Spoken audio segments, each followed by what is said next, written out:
ಜನಶ್ರೀ ನ್ಯೂಸ್ಗೆ ಸ್ವಾಗತ. ನಾನು ಶಿವರಾಜನ್ಗೆ. ವೀಕ್ಷಕರೇ, ಕಳೆದ ವರ್ಷ ತಾನೇ ಹಿಂದೂ ಯುವತಿಯನ್ನ ಮದುವೆಯಾಗಿ ಲವ್ ಜಿಹಾದ್ ಕೇಸ್ನಡಿ ಪೊಲೀಸ್ ಸ್ಟೇಷನ್ ಮೆಟ್ಟಿಲೇರಿದಂತಹ ಖ್ವಾಜಾ ಉರ್ಫ್ ಮುಕ್ಳೆಪ್ಪ ಈಗ ಮತ್ತೊಮ್ಮೆ ಸುದ್ದಿಯಲ್ಲಿದ್ದಾರೆ.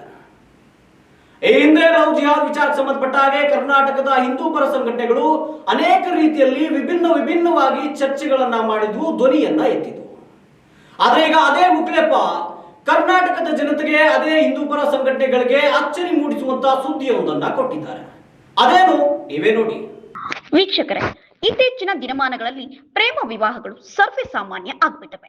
ಅದರಲ್ಲೂ ದಿನನಿತ್ಯ ಒಂದು ಪ್ರೇಮ ಕತೆ, ಅವರ ಮಧ್ಯೆ ಹೊಂದಾಣಿಕೆ ಆಗದೆ ಮದುವೆಯ ನಂತರವೂ ಕೂಡ ಡೈವರ್ಸ್ ಪಡೆಯುವುದು ಎಲ್ಲರಿಗೂ ಹೊಸದೇನಲ್ಲ.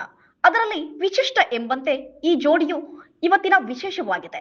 ಉತ್ತರ ಕರ್ನಾಟಕದ ಖ್ಯಾತ ಇನ್ಸ್ಟಾಗ್ರಾಮ್ ಕಂಟೆಂಟರ್ ಕ್ರಿಯೇಟ್ಗಳಲ್ಲಿ ಖ್ವಾಜಾ ಅಲಿಯಾಸ್ ಮುಕ್ಳಪ್ಪ ಕೂಡ ಒಬ್ಬರು. ಅವರು ಮುಖ್ಯವಾಗಿ ಖ್ವಾಜಾ ಅಫಿಷಿಯಲ್ ಪೇಜ್ ನಿಂದಾನೇ ತಮ್ಮನ್ನ ತಾವು ಗುರುತಿಸಿಕೊಂಡಿದ್ರು.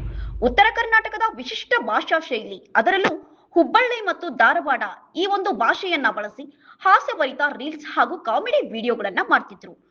ದೈನಂದಿನ ಜೀವನದ ಘಟನೆಗಳು, ಸ್ನೇಹ ಮತ್ತು ಮಧ್ಯಮ ವರ್ಗದ ಹುಡುಗರ ಲೈಫ್ ಸ್ಟೈಲ್ ಅನ್ನ ತಮಾಷೆಯಾಗಿ ಅವರ ರೀಲ್ಸ್ ನಲ್ಲಿ ಬಿಂಬಿಸುತ್ತಿದ್ರು.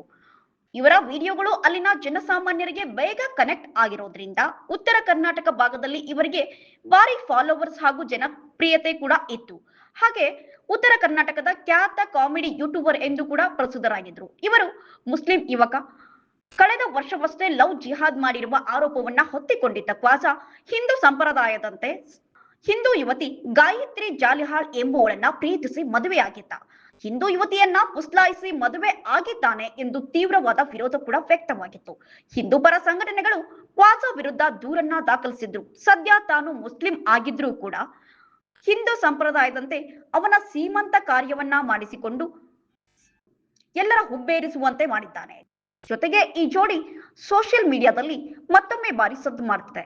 ಇದು ಹೆಚ್ಚು ಫಾಲೋವರ್ಸ್ ಹೊಂದಲಿಕ್ಕೆ ಗಿಮಿಕ್ಕಾ ಅಂತಕ್ಕಂಥದ್ದನ್ನ ಕಾಯ್ದು ನೋಡ್ಬೇಕಿದೆ.